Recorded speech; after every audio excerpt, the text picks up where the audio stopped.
asina thamjariba khudongchaba kharadang panjarabada nupa macha sing amadi nupi macha singi separate boarding khudongchaba thamjari ningthi jana semgat sagalaba infrastructure gi khudongchaba class khudingmaki smart class ki khudongchaba su thamjari loina loinana 24/7 angang sing oza sing loina duna angang sing ne hena improve oirangna nabagi damaksu hona jagani loina loinana experience kaya leiraba xjnb gi oza sing lamjing lamtak piduna afaba mahiro kaya puthongna nabagi damaksu hona jari hena nungai jariba paw amana JNB da class 9 dagi sangning mahiro singi oina so chaliba session asidagi coaching center asida tambiba yaragani khudong chaba sing asi adom adongi isa isu singi damangni ngasi ngasi mak langsin birau akupa marol gi damak ekhogi contact number 8787509664 amuktang gahana 8787509664 hairiba number sida ngasi ngasi mak contact tobiyo natragana coaching center asimakta da lengbirakuna founder ga tanabiyo Brandwag Coaching Center Thobal Athokpham Mayai Lekai opposite Thobal DC and Innovative Sainik Ramkrishna Mission School and Navodaya Institute.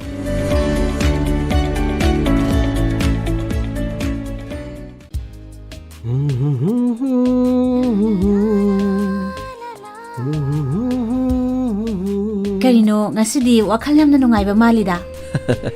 Wakal nungaiba ka kiwana teda. Yengone nang nasurum liba pising sibu kamay shuri no ba ha langtik ka lang na thamaga manam na maro laman nuksibane nati nahangi na kamay shugi ba aduga ngasi gi sina kamay tori no haba ha kamay tori no haba aduburo aidi nga hangai khangbu khangude aruba detergent powder ri product sing se phi su so ande yamna sunali aduga ne manam su yamna nungsi halli hoine aina su adumaina khalleba nahangi ga suman mana dena hai matung da su aruba detergent powder khangedana moi tamo sima aseng mamangni PS Chemical Indore amasung PS Enterprise ani na punna khusamnaduna iramda masida puthokchariba aruba detergent powder masigi multi enzyme formula asina feed pakliba amot pa phataba khudimak mayek sengna lawthok panghamne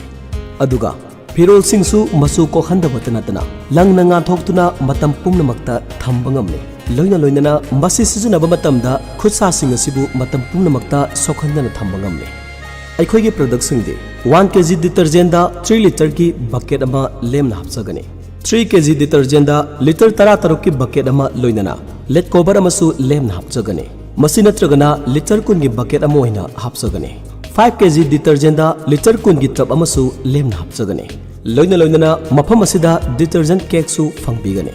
ngasi ngasi mak langsin bidao aruba detergent powder thobala thokpham awang leikai akupa marol gi damak contact tobiyo at 787886927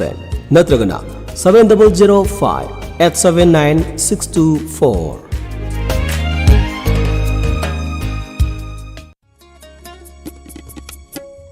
Lok Adalat haibasi karino Lok Adalat haibasi court na matam sangnadagi sel amadi matam changna leiraba casing amadi court yoroktriba casing bu sel changhandana matam changhandana yamna laiba mongda casing asibu loishanana ba mafam amane haibadi miyamgi court amane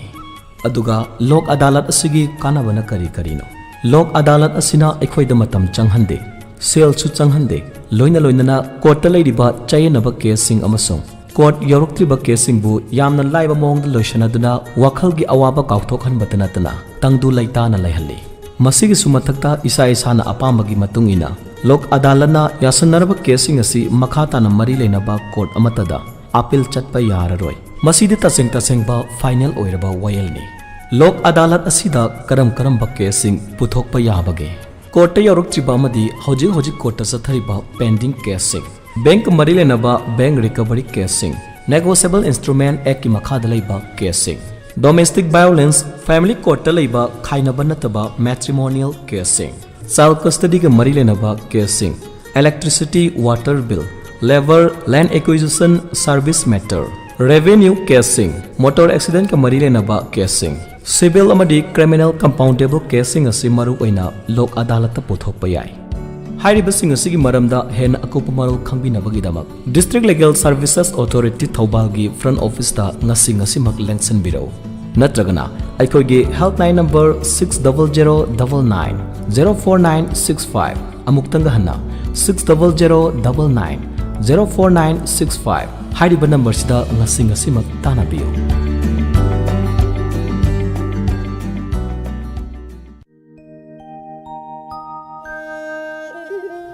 ꯂꯥꯏꯅꯤꯡꯊꯧ ꯏꯀꯣꯅꯤꯡꯊꯧ ꯍꯔꯥꯎꯕꯒꯤ ꯄꯥꯎꯖꯦꯟꯖꯕ ꯀꯨꯝꯁꯤ ꯀꯨꯝꯖꯥ ꯑꯁꯤꯒꯤ ꯈꯥꯡꯉꯕꯣꯛ ꯈꯨꯜ ꯑꯁꯤꯒꯤ ꯑꯃꯠꯇ ꯉꯥꯏꯔꯕ ꯂꯥꯏꯅꯤꯡꯊꯧ ꯏꯀꯣꯅꯤꯡꯊꯧ ꯍꯔꯥꯎꯕꯒꯤ ꯊꯧꯔꯝ ꯑꯁꯤ ꯂꯥꯛꯂꯤꯕ ꯃꯦꯒꯤ ꯇꯥꯡ 12 ꯀꯥꯂꯦꯟ ꯊꯥꯒꯤꯅ 12ꯅꯤ ꯆꯟꯕ ꯁꯒꯣꯜꯁꯦ ꯅꯨꯃꯤꯠ ꯑꯁꯤꯗꯒꯤ ꯍꯧꯖꯔꯒ ꯃꯦꯒꯤ ꯇꯥꯡ 12 ꯀꯥꯂꯦꯟ ꯊꯥꯒꯤꯅ 12ꯅꯤ ꯆꯟꯕ ꯅꯣꯡꯃꯥꯏꯖꯤꯡ ꯅꯨꯃꯤꯠ ꯐꯥꯎꯕ ꯅꯨꯃꯤꯠ 12ꯅꯤ ꯆꯨꯞꯅ ꯅꯥꯠꯀꯤ ꯑꯣꯏꯕ ꯊꯧꯔꯝ ꯀꯌꯥꯒ ꯂꯣꯏꯅꯅ ꯏꯕꯨꯗꯧ ꯏꯕꯦꯟꯗꯧ ꯍꯔꯥꯎ ꯃꯊꯣꯏ ꯀꯥꯕꯒꯤ ꯊꯧꯔꯝ ꯑꯁꯤ ꯄꯥꯡꯊꯣꯛꯆꯔꯒꯅꯤ꯫ ꯃꯔꯝ ꯑꯁꯤꯅ ꯏꯔꯩꯆꯥ ꯈ꯭ꯋꯥꯏ ꯄꯨꯝꯅꯃꯛꯅ ꯃꯇꯝ ꯆꯥꯅ ꯂꯦꯡꯕꯤꯔꯛꯇꯨꯅ ꯍꯩꯀꯠ ꯂꯩꯀꯠ ꯇꯝꯕꯤꯔꯅꯕ ꯑꯃꯗꯤ ꯏꯕꯨꯗꯧ ꯏꯕꯦꯟꯗꯧ ꯑꯅꯤꯒꯤ ꯍꯔꯥꯎ ꯃꯊꯣꯏ ꯀꯥꯕꯒꯤ ꯊꯧꯔꯝ ꯑꯁꯤꯗ ꯁꯔꯨꯛ ꯌꯥꯕꯤꯔꯅꯕꯒꯤꯗꯃꯛꯁꯨ ꯄꯥꯎꯖꯦꯜ ꯑꯁꯤ ꯊꯝꯖꯔꯤ꯫ ꯄꯥꯎꯖꯦꯟꯖꯔꯤꯕ ꯂꯥꯏꯅꯤꯡꯊꯧ ꯏꯀꯣꯅꯤꯡꯊꯧ ꯁꯦꯕꯥ ꯑꯦꯁꯣꯁꯤꯌꯦꯁꯟ ꯍꯔꯥꯎꯕ committee 2022 Khangabok Thoubal district Manipur.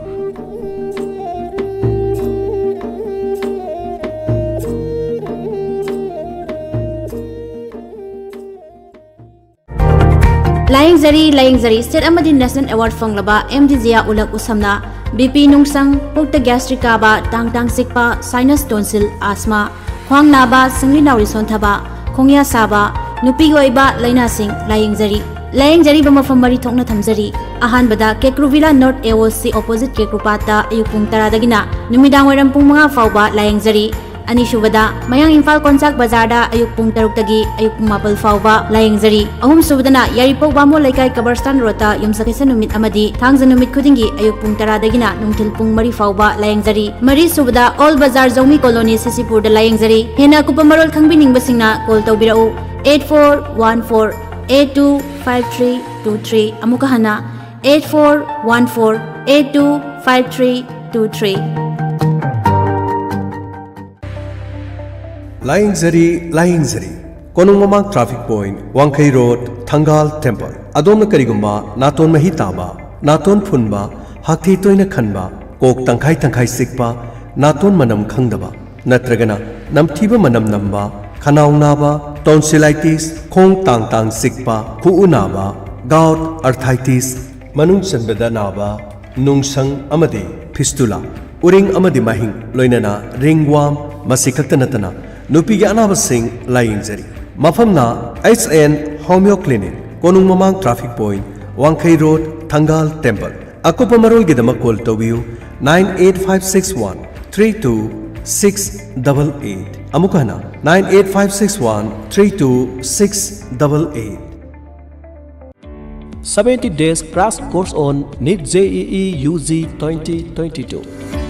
NEET JEE UG 2022 bu 100% mai pakhan mangamnanabagidamak guarantee piba ngamlaba learning center Zobiel Pupils Square Fancier Complex Thaubalna 70 days crash course amakak sathajari takpi tambibagi lamda hene experience leraba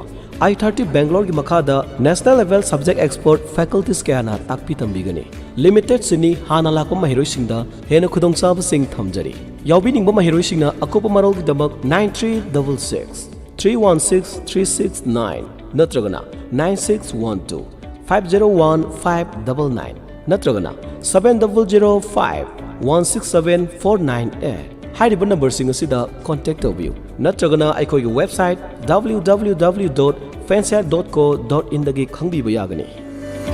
sel changdana matam manghandana adongi isa isu singbu NEET JEE 2022 asida sungsoi shoidana mai pakhanbiyu Thobal district ki amata ngairaba learning center ni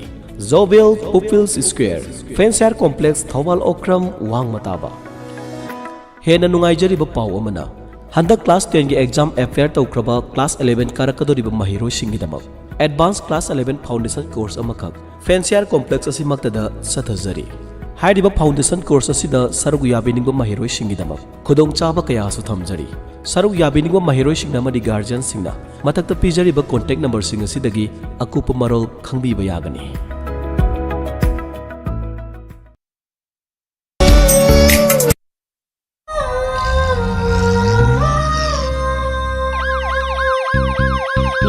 Lakle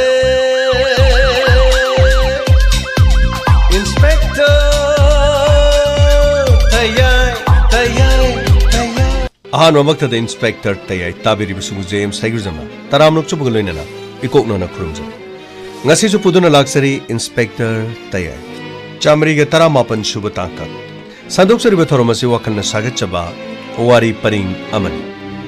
hauji hingliba amadi lekhidriba kanaguma amadaga mari lenazidi adomna thoromasi tabirum matunga kanaguma mari leni haina ai khoide haibirako tarabadi madugi daite khone lobu ngamjaro karino ne harisibu nangbole hening di haiba babu ai bole hening libra le hening diribra karino madi tawe ai nuai taba madi phau nara leitana sangom chaningba karigi damak tari sho thorga aboibu school da tamhali bano haiduna hari school da chu changaga aboido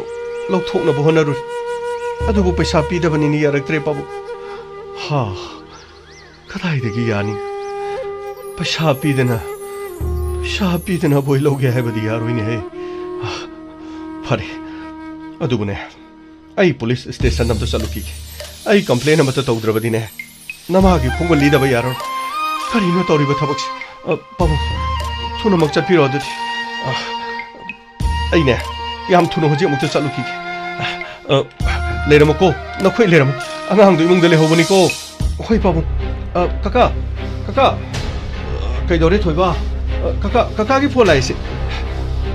ha kana gi si kaka ki he thon tong no ba na pa do male oh kadai na tai ma leira jala hello sarat kari dore tamo phone mai tamam leire tamo kari no sarat kari torge tamo itai ma do tamo lokpam mamada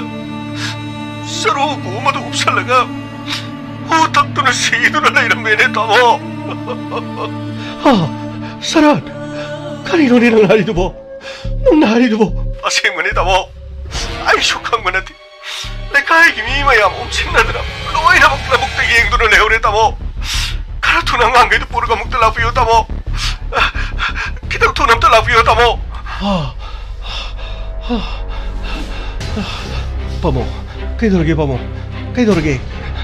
dorge. Ibungo, se, nangi phone do ibungo. Oh, kaka,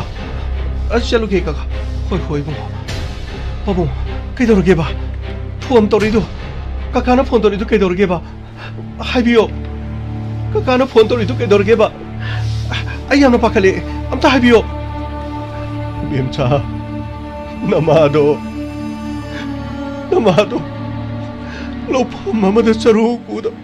hutak laga upsinduna sire hairi ne bemcha karino haisi bo babu akoi mabo nate madu oiroi madu kai dong oiroi babu akoi madu mina choi da hat poring akoi madu mina hat choi da oigan nungsi jakraba macha ahum aikoi thadolaga koi madu hutak tuna kai dong da siro ye babu mo thadok tuna koi mana kai dong da hutak tuna siro ye babu ibemcha khara thuna chana ba tausi lao babu punima lao ne ibema lao ne khara thuro ne lao ne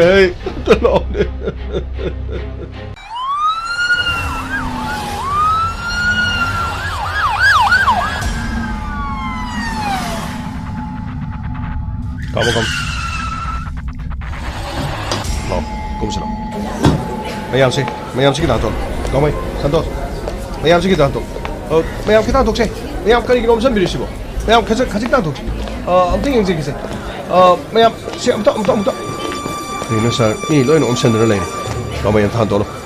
Kita ngatok si mayam, kita ngatok si. Kau salah ye. Mayam, amu tu ngabi ko. Mapa masih ada lagi si. Kanani hana thinarke sir ai labukta thabuk soba chachaban aduga mafam asida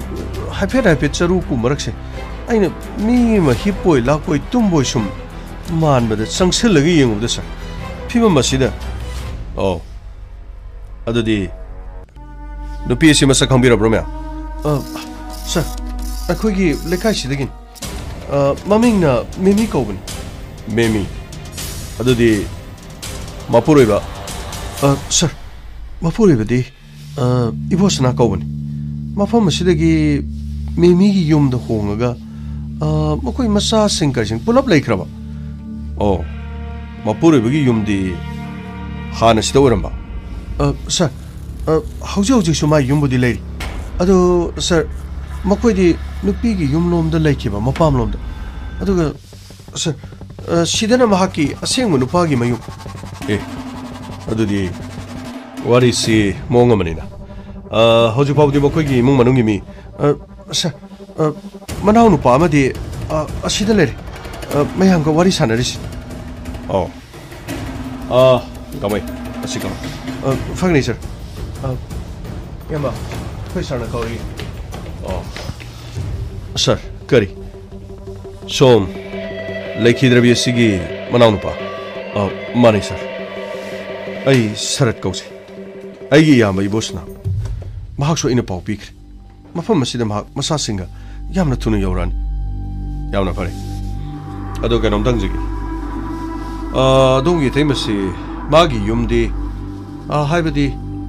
ꯃꯍꯥꯛꯀꯤ ꯃꯄꯨꯔꯣꯏꯕꯅꯤ ꯃꯆꯥꯅꯤ ꯄꯨꯟꯅ ꯃꯍꯥꯛꯀꯤ ꯃꯄꯥꯝꯂꯣꯝꯗ ꯂꯩ ꯑꯗꯨꯒ ꯃꯐꯝ ꯑꯁꯤꯗ ꯃꯍꯥꯛ ꯁꯤꯗ ꯂꯥꯛꯑꯒ ꯁꯤꯕꯒꯤ ꯃꯔꯝꯁꯤꯅ ꯁꯔ ꯋꯥꯔꯤꯁꯤ ꯏꯇꯩꯃꯁꯤ ꯑꯩꯈꯣꯏꯒꯤ ꯃꯐꯝ ꯑꯁꯤꯗ ꯉꯁꯤꯗꯒꯤ ꯅꯨꯃꯤꯠ ꯅꯤꯅꯤ ꯍꯨꯝꯅꯤ ꯃꯃꯥꯡ ꯂꯥꯛꯑꯝꯃꯤ ꯑꯗꯨꯕꯨ ꯅꯨꯃꯤꯗꯥꯡ ꯋꯥꯏꯔꯝ ꯑꯗꯨꯃꯛ ꯆꯠꯈ꯭ꯔꯦ ꯅꯨꯃꯤꯗꯥꯡ ꯑꯊꯦꯡꯕꯗ ꯑꯩꯈꯣꯏ ꯇꯥꯖꯧꯅ ꯅꯇꯩꯃ ꯌꯧꯔꯛꯂꯕ꯭ꯔꯥ ꯍꯥꯏꯗꯨꯅ ꯐꯣꯟ ꯇꯧꯔꯛꯈꯤ ꯃꯗꯨꯗ ꯑꯩꯈꯣꯏꯗꯤ ꯆꯠꯈꯤꯕ ꯀꯨꯏꯔꯕꯅꯤ ꯆꯠꯈ꯭ꯔꯦꯅ ꯈꯨꯝꯃꯤ ꯅꯨꯃꯤꯗꯥꯡ ꯑꯊꯦꯡꯕ ꯐꯥꯎꯕꯗ ꯍꯜꯂꯛꯇ꯭ꯔꯕꯗꯨꯗ ꯃꯊꯪꯒꯤ ꯅꯨꯃꯤꯠꯇ ꯃꯆꯥꯅꯨꯄꯤ ꯑꯍꯟ ꯏꯕꯦꯝꯆꯥ ꯌꯨꯝꯗꯁꯨ ꯑꯩꯈꯣꯏꯔꯣꯝꯗ ꯂꯥꯛꯑꯝꯃꯤ ꯑꯍꯤꯡ ꯑꯃ ꯂꯦꯛꯑꯝꯃꯒ ꯃꯍꯥꯛ ꯆꯠꯈꯤꯕ ꯑꯗꯨꯕꯨ ꯑꯩꯈꯣꯏꯁꯨ ꯏꯇꯩꯃ ꯊꯤ ꯈꯪꯗꯦꯅ ꯍꯥꯏꯕꯗꯨꯗ ꯑꯩꯈꯣꯏꯁꯨ ꯍꯪꯕ ꯌꯥꯕ ꯍꯪꯉꯤ ꯃꯥꯒ ꯇꯤꯟꯅꯕ ꯃꯔꯨꯞ ꯃꯄꯥꯡ ꯃꯥꯒꯤ ꯂꯣꯏꯅꯕ ꯃꯃꯥꯟꯅꯕꯤꯁꯤꯡꯒꯤ ꯃꯌꯨꯝꯗ ꯂꯩꯔꯝꯒꯗ꯭ꯔꯥ ꯍꯥꯏꯗꯅ ꯑꯩꯈꯣই ꯈꯟꯗꯅ ꯑꯗꯨꯝ ꯂꯩꯊꯣꯛꯏ ꯑꯗꯨꯕꯨ ꯉꯁꯤ ꯑꯌꯨꯛ ꯂꯧꯕꯨꯛꯇ ꯊꯕꯛ ꯁꯨꯕ ꯃꯤꯁꯤꯡ ꯑꯩꯈꯣꯏ ꯏꯅꯥꯎꯈꯣꯏ ꯁꯤꯗ ꯂꯩꯔꯤꯕꯁꯤꯡꯁꯤ ꯃꯈꯣꯏꯅ ꯊꯦꯡꯅꯔꯨꯕꯗꯒꯤ ꯄꯥꯎꯁꯤ ꯄꯤꯔꯛꯄꯗꯒꯤ ꯑꯩ ꯈꯨꯗꯛꯇ ꯏꯌꯥꯝꯕꯗ ꯄꯥꯎꯁꯤ ꯄꯤꯖꯈ꯭ꯔꯕꯅꯤ ꯁꯔꯠ ꯑꯗꯣꯝꯒꯤ ꯏꯇꯩꯃꯅ ꯃꯐꯝꯁꯤꯗ ꯂꯥꯛꯑꯝꯕꯒꯤ ꯃꯔꯝꯗꯤ ꯑꯇꯩ ꯀꯔꯤꯁꯨ ꯅꯠꯇꯦ ꯏꯃꯥꯁꯨ ꯂꯩꯕꯅꯤꯅ ꯑꯋꯥꯠ ꯑꯄꯥ ꯍꯪꯇꯣꯛ ꯍꯪꯖꯤꯟ ꯑꯩꯈꯣꯏ ꯇꯥꯖꯧꯁꯨ ꯅꯨꯡꯉꯥꯏꯅ ꯂꯩꯕ ꯅꯠꯇꯕꯅꯤ나 ꯌꯨꯝꯗ ꯂꯥꯛꯑꯒ ꯄꯩꯁꯥ ꯅꯨꯡꯁꯥ ꯃꯇꯦꯡ ꯂꯧꯕ ꯈꯣꯠꯄ ꯁꯤꯒꯨꯝꯕ ꯈꯔꯗꯤ ꯑꯗꯨꯝ ꯇꯧꯏ ꯑꯧ ꯑꯗꯨꯗꯤ ꯃꯍꯥꯛꯅ ꯂꯥꯛꯑꯝꯃꯤꯁꯤ ꯌꯨꯝꯗ ꯄꯩꯁꯥ ꯂꯧꯕ ꯂꯥꯛꯄ ꯅꯠꯇ꯭ꯔꯒ ꯀꯔꯤ ꯃꯔꯝꯅꯦ ꯂꯧꯏ ꯁꯔ ꯑꯗꯨꯃꯥꯏꯅ ꯑꯗꯨꯝ ꯍꯥꯏꯔꯁꯦ ꯄꯩꯁꯥ ꯈꯔ ꯈꯨꯗꯣꯡ ꯆꯥꯗꯦ ꯃꯆꯥꯅꯨꯄꯥꯒꯤ ꯕꯣꯔꯗꯤꯡ ꯑꯗꯨ ꯑꯗꯥ ꯁꯨꯃꯥꯏꯅ ꯄꯜꯂꯒ ꯂꯥꯛꯄꯅꯤ ꯑꯗꯨꯕꯨ ꯈꯔ ꯂꯩꯔꯒ ꯃꯇꯦꯡ ꯄꯥꯡꯉꯛꯈꯤ ꯍꯧꯖꯤꯛꯃꯛꯇꯤ ꯑꯩꯈꯣꯏ ꯈꯨꯗꯣꯡ ꯆꯥꯗꯦ ꯍꯥꯏꯗꯅ ꯁꯨꯃꯥꯏꯅ ꯈꯨꯝꯈꯤꯕꯅꯤ ꯑꯗꯨꯒ ꯉꯥꯏꯍꯥꯛ ꯂꯩꯔꯝꯃꯒ ꯃꯍꯥꯛ ꯌꯨꯝꯗ ꯍꯜꯂꯅꯤ ꯍꯥꯏꯗꯅ ꯑꯩꯈꯣꯏꯗꯒꯤ ꯌꯨꯝꯁꯤꯗꯒꯤꯗꯤ ꯑꯩꯈꯣꯏꯗꯒꯤ ꯊꯣꯛꯈ꯭ꯔꯕꯅꯤ ꯑꯣ ꯑꯊꯨꯕ ꯃꯇꯝꯗ ꯑꯁꯤꯕ ꯃꯆꯥꯁꯦ ꯄꯣꯁꯃꯣꯔꯇꯦꯝ ꯇꯧꯔꯒ ꯁꯤꯕꯒꯤ ꯃꯔꯝ ꯑꯁꯤ ꯑꯩꯈꯣꯏꯅ ꯈꯪꯅꯕ ꯍꯣꯠꯅꯔꯤ ꯃꯍꯥꯛꯀꯤ ꯃꯃꯥꯏ ꯑꯁꯤꯗꯤ ꯎꯞꯁꯜꯂꯒ ꯁꯤꯕꯁꯤꯅ ꯃꯔꯝ ꯑꯣꯏꯔꯒ ꯃꯃꯥꯏ ꯅꯥꯀꯟ ꯑꯁꯤꯗꯤ ꯐꯤꯕꯝ ꯊꯤꯅ ꯁꯣꯛꯑꯦ ꯁꯟꯇꯣꯁ ꯁꯔ ꯐꯣꯇꯣꯅꯆꯤꯡꯕ ꯂꯣꯏ ꯀꯥꯞꯁꯜꯂꯣ ꯑꯗꯣ ꯃꯌꯥꯝ ꯄꯨꯝꯅꯃꯛ ꯃꯐꯝ ꯑꯁꯤꯗ ꯀꯔꯤ ꯄꯣꯠ ꯆꯩ ꯇꯥꯔꯝꯒꯦ ꯀꯔꯝ ꯃꯑꯣꯡꯗ ꯂꯩ ꯍꯥꯏꯕꯗꯣ ꯃꯌꯥꯝꯅ ꯄꯥꯏꯔꯨꯕ ꯈꯣꯠꯂꯨꯕ ꯂꯩꯕ꯭ꯔꯥ ꯍꯥꯏꯕꯗꯣ ꯑꯗꯨꯁꯨ ꯈꯪꯅꯕ ꯍꯣꯠꯅꯧ ꯐꯒꯅꯤ ꯁꯔ ꯃꯌꯥꯝ ꯄꯨꯝꯅꯃꯛ ꯇꯤꯟꯕꯤꯔꯤꯕ ꯃꯌꯥꯝ ꯂꯩꯈꯤꯗ꯭ꯔꯕꯤ ꯑꯁꯤꯅ ꯄꯥꯏꯔꯝꯕ ꯃꯍꯥꯛꯀꯤ ꯇꯣꯉꯥꯟꯕ ꯕꯦꯛ ꯁꯦꯜ ꯊꯨꯝ ꯑꯗꯨꯒ ꯄꯣꯠ ꯆꯩ ꯑꯇꯩ ꯈꯨꯟꯖꯟꯕ ꯄꯥꯏꯁꯟꯕꯤꯕ ꯌꯥꯎꯔꯒꯗꯤ ꯑꯩꯈꯣꯏꯗ ꯁꯤꯟꯅꯕꯤꯌꯨ ꯃꯐꯝ ꯑꯁꯤꯗ ꯁꯤꯔꯤꯕꯁꯤꯅꯗꯤ ꯃꯊꯟꯇ ꯂꯥꯛꯑꯒ ꯃꯐꯝ ꯑꯁꯤꯗ ꯃꯍꯥꯛ ꯁꯤꯕꯒꯤ ꯃꯑꯣꯡ ꯃꯥꯟꯗꯦ ꯁꯔ ꯁꯤꯗꯩꯗ ꯄꯣꯏꯖꯟ ꯂꯤꯛꯂꯤ ꯑꯃꯗꯤ ꯇꯥꯏ ꯁꯔ ꯌꯦꯡꯉꯣ ꯁꯟꯇꯣꯁ ꯉꯁꯥꯏ ꯄꯥꯎ ꯄꯤꯔꯛꯄꯗꯁꯨ ꯍꯨ ꯊꯛꯄꯒꯤ ꯃꯌꯥꯗ ꯀꯣꯡꯒꯣꯟ ꯀꯥꯏꯅ ꯍꯥꯏꯕꯅꯤ ꯑꯃꯨꯛꯇ ꯌꯦꯡꯉꯨ ꯁꯔ ꯃꯥꯒꯤ ꯍꯨ ꯊꯛꯑꯒꯗꯤ ꯁꯔ ꯃꯐꯝ ꯑꯁꯤꯗ ꯁ꯭ꯇ꯭ꯔꯒꯜ ꯃꯨꯟꯅ ꯌꯦꯡꯁꯜꯂꯨ ꯍꯨ ꯂꯤꯛꯂꯤ ꯑꯃ ꯊꯛꯑꯒ ꯇꯨꯃꯤꯟꯅ ꯅꯨꯡꯉꯥꯏꯅ ꯇꯨꯝꯃꯒ ꯁꯤꯕ ꯍꯧꯅꯗꯦ ꯃꯐꯝ ꯑꯁꯤꯗ ꯅꯩꯐꯝ ꯊꯣꯛꯏ ꯁꯔ ꯁꯤꯗꯩꯗ ꯁꯔ ꯀꯩꯅꯣ ꯁꯔ ꯆꯄꯜ ꯅꯥꯃ ꯅꯨꯄꯥꯒꯤ ꯀꯔꯤ ꯆꯄꯜ ꯅꯥꯃ ꯇꯨꯃꯤꯟꯅ ꯄꯥꯏꯁꯜꯂꯣ ꯍꯥꯞꯆꯜꯂꯣ ꯃꯤ ꯍꯣꯟꯒꯅꯨ ꯐꯪꯅꯤ ꯁꯔ अतई करी करी तागे गमई सर मफम मसिदा स्ट्रगल लेते उसी मसिन नमदुन पिथकपुरम ये नत्रगा चप्पल नाम तारी से अतोप मफम खितंग सतोग नाम मंग तागयो फगनी सर अदु वाई संतोष सर मसागी मनगन की सरुक लेंबान स्वाई से चही गुमन कन की मो माल एनीवे पोस्टमार्टम दे लोइन खंग मुनि यंगसल मनाक नकपद सैगे ताब्रे फगनी सर संतोष मखोई इमुंग मनुंग लाक्ट्रि माले होय sir meme meme meme कदाई कदाई अमुतुंग आबिको Ibungo असे आइगे नुपीनी आइगे नुपी सिरी बसे आइगे नुपीनी अदुर बसु मसा पाइबि यात्रि मसा से खोइना इन्वेस्टिगेशन तौबगी यामना कना स्वाइसिदा सिबुक चंबिरो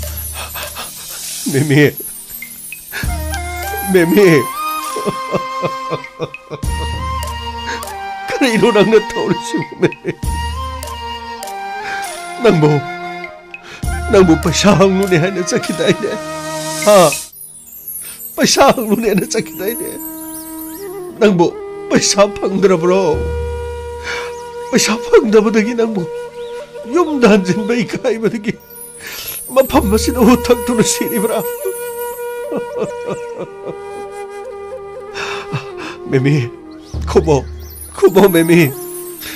नंग पैसा फंगद्रबसु युमदा हलक्पा याद्रो नंबो युमदा हलक्पा याद्रो नचाहु मसिगा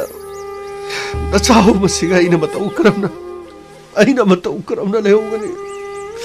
मेमी कुमो अमुक्तु गाबिको अमुक्ता मसासि पाइबि याद्रे मतौ क्रमना सिरिबन अदुगा मफम मसिदा महक करमना मिसि असि थोलिबन हाइबसि मतांग खोइ थिजलिबन वरौ बिबियादि याम्बा अदोंगि नुगाइतबदु अइखोइ खंजे अदुबु मसादे पाइबिरा अदोम नोजि हाइकिबो वादा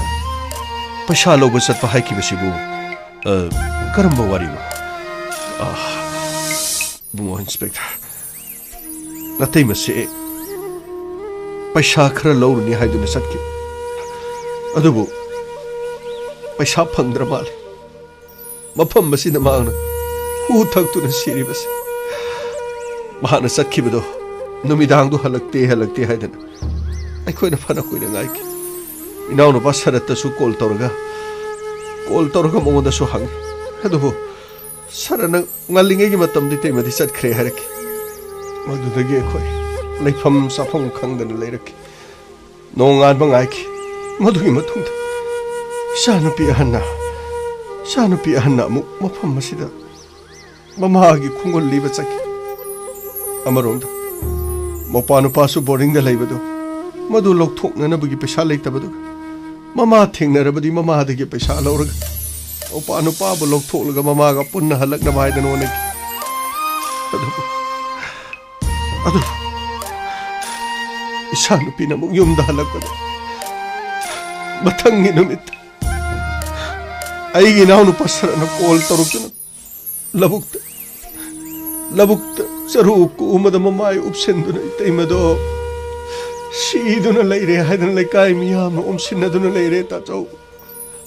खरा थुना लाओ है बदगी मफम मसिदा लाओ कोनी ने बुंगो इंस्पेक्टर मेमे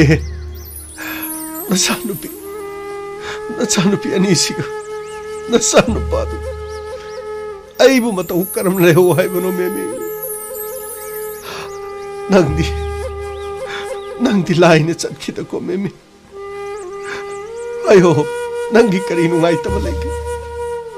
नंगनो हु थक्तुना सिरिबगी मरम सिबु करिगिनो हु थक्से हाइरबदि अइखोइ पुलप पोनसिनदुना हु थक्लगा सिमिनबन पत्रो नंगना तंतो हु थक्तुना सिरिबसि करिगिनो बेबी संतोष गाड़ी लाब्रा सर एम्बुलेंस गाड़ी लाख्रे अदुदि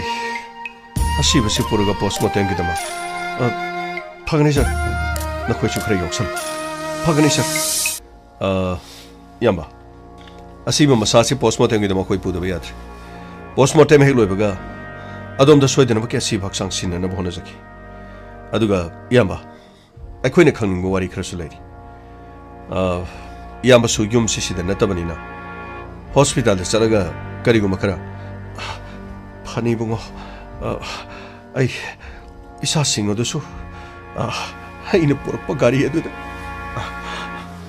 Asit mabo khoi ga le horabani. Mafam masida mamagi pimam si urabadi angang singa su nungai ro haidana asida tamlam laban makhoi ga loina na hospital da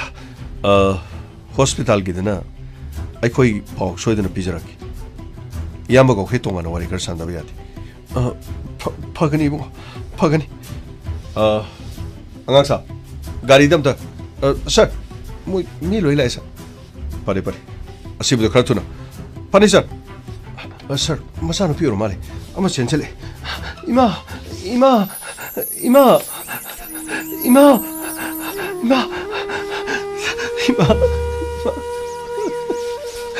Ay, ima gi masak to mukti yengjek. Ima gi masak to mukti yengjek. Imema. Nungai ro. Ima gi phibam se khara soi. Tangai phadra basune. Postmortem lorega kona hayeng. Nati sir. Postmortem lorabadi. Masa pun magda tangpang magtangaran tang tadring eda imagi masak to aroy boy na amuk tang yang jauge imagi masak to aroy boy na amuk tang yang jauge nati charu do upselaga leibadagi haksangi sarukse pasilak panu oraga maigi phibam siya masoi nangna madu uraga punchi su panang ni hena no maira roi warawi adiko sir Ibemcha, nang warogan, nang inungai tabai khang. Kanana nungai gan, taibang pandi ima di hen ba kana halegan. Ai bu hekpok ni ima dana phibam cha dana sumna. Mafam masida sumna si dana leramada karamba macha na nungai ramada. Adubu ima gi phibam se khara sokpana. Nang wondi yenghan madu nungai tabagin. Ima bu mataw karamna mafam masida siram liba. Karigi dama mahana hu thakliba. Natraga mahak hu thaklibra hu thaktabra postmortem lor matung de khona soidena no khoi da khangalakani matamadu phawbudi no khoina khachitang kham aduga na khoina asengba khangba leirabadi haibadi imana mafam asde chakki matamda imana khodong thiba aduga imana thengnarum gudaba sing imaga nungaina daba nakhoi pabunga nungaina daba low inkhol gi tonga mano khoi kari thukpa leibagi habado nangsu hojikti saurabani no wafamdo akhoi da statement pibada karimga kaiba leiti aduga nakhoi pabunga su wari khar sanana bana hainari hojikti mafam se mi yam omsen mani no wari se ai kona khara tapna ibem cha lao police sing du dane kari so hairo ron hojikti nama chat khre nama thadok tu na chat khre asum ba seng bu khara khangna na bagi nama sar koi na hari bado ai koi khara ngai ra se karigi do nang sida laibo naraw no pitu karai le roge babu khoi gi manak ta sida le howe imagi masak to oning do na langban hadak mapoki amuk khana imagi nung si abusak tam do ora babu ai khoi gi manabu karigi da muk tu hu tha ga si doino mana pendra basu ikoi da haifam thokdro mafam masita na la aga mana lamhang asida mana hu thakado mi maram sibu karigino bemcha nangi imana mafam masida la to hu thakari haiba ai thajaba ngapti adubu mafam masida siram libasina di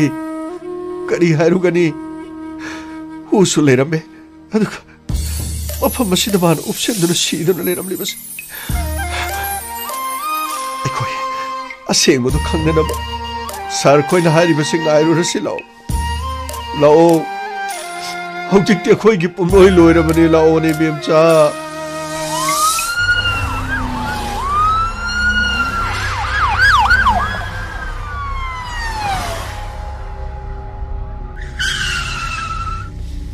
lao kuma salo kamai sir संतोष तो postmortem report लामद्रा Sir, leirambadi yae sir. Gari di leiba soma le sir. Sir, thono nungai kidre da komo ko yuni se sir. Gamai. Yamna nungai thi. Anyway, Santos ko. Ai, case do yamna chingna bale. Adugane, kar thoro. Pagni sir. Sir, amta sangjar sir. Sango gamai. Kadai Santos di. Maso lai sir. Sir, amta sangjar. Sango Santos. Report later, bro. Sir, silly sir. Okay. Kadai. Sir. Sexual assault, rape na chingba, madudi kem sathab leiti. Aduga magi marai ba ki saruk. Aduga nangan gi saruk, yanglen gi saruk. Mafam masida kari gumba arumba po na kanba. Hai badi phu chek ba ki dapon. ESC bi amle. Aduga magi machinde insali ba hu asidi sini. Chakau yong. Ai ching na ba mo to. Madu ko. Adu thabasi kana na toriuna. Madu ni khoino silu ko dos.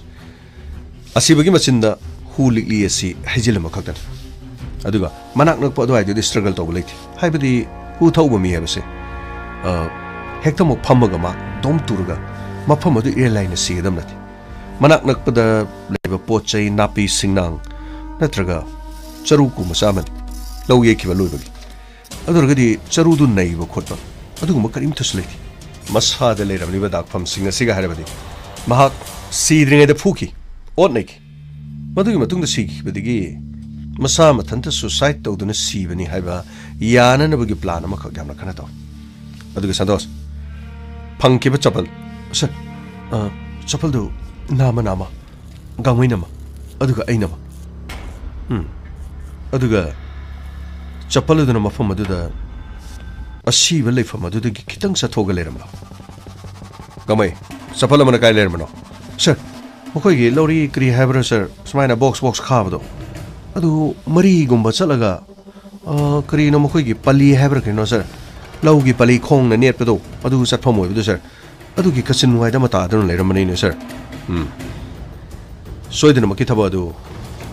amamba pak thok pora mafam adu da lakуда chapal adu ta hoborang adu chapal adu kana gi no habadu aikoi na khamu madu gi thabak soidin lak sir mafam amana karino Santos sir magi no pana kappaga ting thaba matam adu da paisa lobo chatki badu phangdrabra aduga paisa phangdabagi yumda changbai kai badagi hu thaklibra sir masi wafam jibu sir Santos soidina maki ma mayum madu da paisa lobo lak haibadi nupagi mayum madu da paisa lobo lakpa puba lakpa natraga hana makhoin leramani na kero lekai da paisa lobo lakpa hangba lakpa kudong chadabani na maduna maram ora madum ma adubu paisa puba natraga lobo chatkraga shiba masa matanda sijaba natte haibasidi mek senge masada tariba dakhamya maduga huligli ama thaaba haibadi tangkhai kare na thaaga sakhau manungda intestine yong na natraga sakhau manungda huligli adugi mayak yong da haibasi siraba matungda machinda hu adu namduna hairaga pithakpani haibasidi chome anyway kanana togani kanana pithakani masi news khoina khanbada mami aduga imung manung da su phone na chingbogi paibagi kari mo wari sileti sir ai bu krino ma haijau har di sir kaino ga ma haune sir nupi du bu krino ma bu sifam irei leita do na krino ma na saru ko du de salaga sir ma na hu tha ga si bu mong ta de sir sir na so haibiri ko postmortem report ma gi sakhau manung do hu yau de habu do sir ai na syam na chingna ba lei sir sapal du su nupi du gi sapal na te haibadi number do so bani nupi gi makhong thukchan ba ka anda hongkrong law bani dum yaro aduna ti sir hu pitak pa mi nupi du phu ba mi do nupa soidin oi gini aduga sir sapal du paira ga sir lambi de sapal mi sing sinangi sapal na hangba aduna tragna sir sigi sapal se karamba lekai da siguma si tong bra haidina koyang hangba aduna tragna sir coming operation goma tawr ga sir लपाक तो ma'am तो परेंग ने फलग मखोंग तो चप्पल जो हुचल हुचल येंगुदी करी काय sir गमै चप्पल अमा हाइबसे company ने चप मानब क्या मरम साय मधु यार अदुगा हौजिक यागदब मसुले मधुदी लेकाय अदुदा सोयदनमकी चप्पल हन मतों में लेरमनि सर हानगे अमुक अमनब लेरमदि सर चुमे गमै हानगे अमनब लेरमलबदि अमनब तो मुक्तों मोगनि अस खांगद्रेदा क्रीनो खांगद्रेदा चप्पल दगी फागदबसु फोन दसो करी दसो ए सर लोकेशन गिदी सर गमै अदुगिदी ngahak lerga yorani kitang service provider ngai hoi good madu matang aikoi gi aroi boinu pai leri mafam madu da location oi kiba haibadi labuk lamhang ni na location adugi matungina as adu sir krino khungang gi mafam ga sum oi bane krine taw du de sir mi hale ba mi du na sir magi phone do mafam du mu puram da di location mu oi re ni ko sir adu su sumi ga mai phone do pairam drabadi location oi bi aro to mi puthok pu lu go dori sir moi ki kino do sange sir kana no aje sir me mi gi no pa do kari I was na have do sir ma lai sir ko salo ai ni wari khar sa jilo hai ki ni aduga postmortem report sala bani na sibu do sin na bagi madu gi maron do puno haris ko salo pani sir yama sonda la kyo yama sonda lady oh ibungo inspector bu sir sida lay akhoi sir sida lay ta sonda changchim biro yani sonda sida la pyo sida tada changchim biro tada sida to phambiyo ibungo ai dom lepchaki nati sida phambiyo tada thole ba thodok tu yam nuai ta ba thodok mani aduga akhoi ne khangjaning ba khar lay तादन करीगिदमक्ता दोंगी युमफमसी थादोगा अतोप मफमदा हाइबदी नुपीगी मयुमदा मसिदा लेबगी मरमसी करी हाइबंगो आई इसिलिना वानी हाइबदी आइगी मखादा शरत अदुबु शरत की मामा मदी आइगी मासे तोंगा तोंगा न सगाई अमनी ओ अदुदी पबुंगसी नुपी अनि मानी पबुंगना अनि लोलमनी अदुबु मा लेना पबुंगना अतोप नुपी म पोरखिबदि नथि मा लेखिद्र मतुंगदा कोना नुपी इमातोन पोरखिबनि इमातोन बोदमक लुना तवि अदुबो युम मधुदा लेबदि कयादमक नुंगाइखिदि अमोरे आइनि युमदा लेरिङेदा इमातोन खोइगि नुंगाइतबा पबुंगि नुंगाइतबा करिमता तौखिदि ममै थंगदा चही खर लेरगा इसो युमकै पालकी युमकै पालकलब मतुंगदगिदि सुदबा यारकते नोमदबा यारकते हिंगनबो होनरकदा पैसा संगलकलबनिना हिंगनबगी मचाक थिरकपदा उपाय लेतबदगी कदाइदा चलगा थबक सुगदगी खलकपदा नुपी मपामदा लेरगा बाजार मयासु खर नक रिक्शो थौदुना लेरबदि हाइदुना रिक्शो थौबगी थबकतो माइ उनसिलक्किबन असुमना इचानुपी यावरबा मतुंगदा लाखिबदगी मथंग इचानुपी अमगा फंगजरे मदुदगी खरा लेरगा इचानुपा अमगा फंगजरे इबेमसा पूर्णिमा अदुगा अबोय अदुबा सर हिंगनबो होनबसे लाइरबा खोइददी याम नोय अदुबु इचा सिंगमी ओरबदी हाइदना इचानुपी से ग्रेजुएशन लोइनबगीदम यामना कनो honorary इचानुपाना English school अमदा मफम असदगी पंगलाब लापतबा मदा boarding the लेलगा मही मसिंग तपनबनी एखोय अदाइगी एटमॉस्फियर एखोय अदाइगी अकोइबगी चनबी अदो मदु याउदबीद स्कूल द निथि जना लारिक तमदुना मतिक चाबा मी म ओइरबदी हाइदना मदुगी मंगलांद इचानुपादो आइने रिक्शो थौबो आइगी नुपीना अंगम थबक सुबो यामना कन होनर चरकपनी अदुबु दैतब लायरबनी हेंजलकपनीना करीदि उपायले इचासिंग अदु मनिंग थुंगदब महिददी तमलबसु हाइदना वाना खांगलकप मतुंगदा हंदक्ति खर हेन वाबदगी अखोयनीना असुम खनरकपद अखोयगी साक्थुंगरिबे इंखोल अदुगी सरु खरदो आइगी नावनुपा सरना लहौरगा ꯃꯗꯨꯗꯒꯤ ꯌꯥꯝꯕ ꯌꯥꯝꯗꯕ ꯁꯦꯜ ꯑꯣꯏꯅ ꯈꯔ ꯄꯤꯔꯛꯄ ꯑꯗꯨꯒ ꯑꯩꯈꯣꯏꯅ ꯋꯥꯔꯤꯕꯁꯦ ꯑꯉꯥꯡꯁꯤꯡꯅ ꯃꯍꯩ ꯃꯁꯤꯡ ꯇꯝꯕꯗ ꯋꯥꯔꯤꯕ ꯈꯔꯁꯤ ꯀꯣꯛꯂꯕꯗꯤ ꯍꯥꯏꯗꯅ ꯋꯥꯐꯝ ꯑꯁꯤꯒꯤ ꯃꯇꯥꯡꯗ ꯑꯩꯒꯤ ꯏꯅꯥꯎꯅꯨꯄꯥ ꯁꯔꯠꯇ ꯋꯥꯐꯝꯁꯤ ꯍꯧꯗꯣꯛꯏ ꯑꯗꯨꯒ ꯑꯩꯈꯣꯏꯒꯤ ꯏꯃꯥꯇꯣꯟꯗ ꯍꯧꯗꯣꯛꯄꯗꯁꯨ ꯏꯃꯥꯇꯣꯟꯒ ꯏꯅꯥꯎꯅꯨꯄꯥꯒꯅꯁꯨ ꯑꯌꯥꯕ ꯄꯤꯔꯛꯈꯤ ꯃꯗꯣ ꯌꯥꯝꯂꯕ ꯁꯦꯟꯐꯝ ꯑꯗꯨ ꯈꯨꯠꯇ ꯄꯨꯔꯛꯄꯗꯤ ꯅꯨꯡꯉꯥꯏꯔꯣꯏꯗꯕꯅꯤꯅ ꯄꯥꯁꯕꯨꯛ ꯑꯃ ꯄꯨꯔꯛꯎ ꯍꯥꯏ ꯄꯥꯁꯕꯨꯛ ꯑꯗꯨꯗ ꯄꯩꯁꯥ ꯍꯥꯞꯁꯤ ꯍꯥꯏꯗꯅ ꯑꯁꯨꯝꯅ ꯆꯠꯈꯤꯕꯅꯤ ꯑꯗꯨꯕꯨ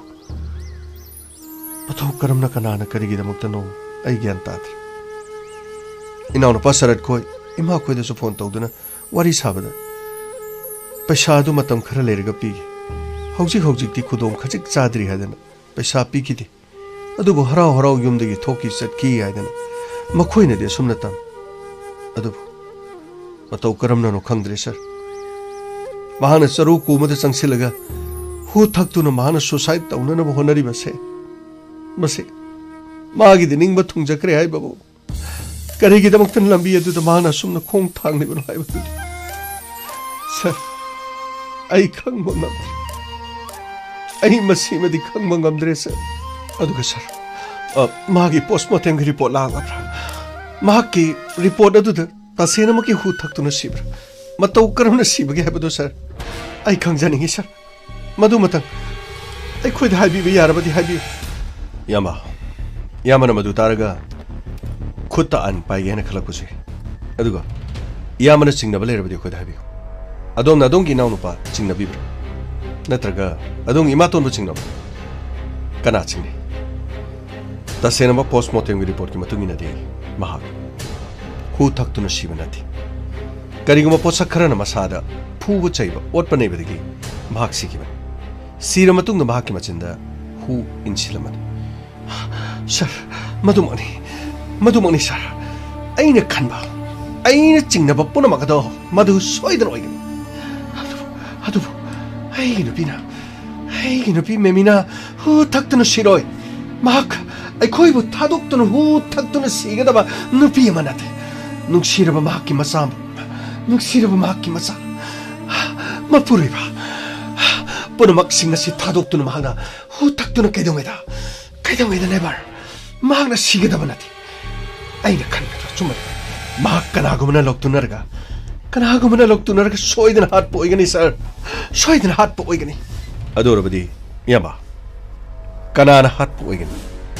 ꯑꯗꯣꯝꯅ ꯈꯪꯕ ꯆꯤꯡꯅꯕ ꯂꯩꯔꯕꯗꯤ ꯑꯩꯈꯣꯏꯗ ꯍꯥꯏꯕꯤꯌꯨ ꯑꯗꯣꯝꯅ ꯆꯤꯡꯅꯕ ꯃꯤꯁꯤꯡ ꯑꯗꯣ ꯑꯩꯈꯣꯏꯗ ꯇꯥꯛꯂꯒ ꯑꯩꯈꯣꯏꯅ ꯏꯟꯚꯦꯁꯇꯤꯒꯦꯁꯟ ꯇꯧꯔꯒ ꯑꯆꯨꯝꯕꯗꯨ ꯀꯔꯤꯅꯣ ꯍꯥꯏꯕꯗꯨ ꯈꯪꯂꯀꯥꯟꯗ ꯑꯩꯈꯣꯏ ꯊꯕꯛ ꯑꯣꯏꯅ ꯄꯥꯏꯈꯠꯅꯕ ꯍꯣꯠꯅꯈꯤ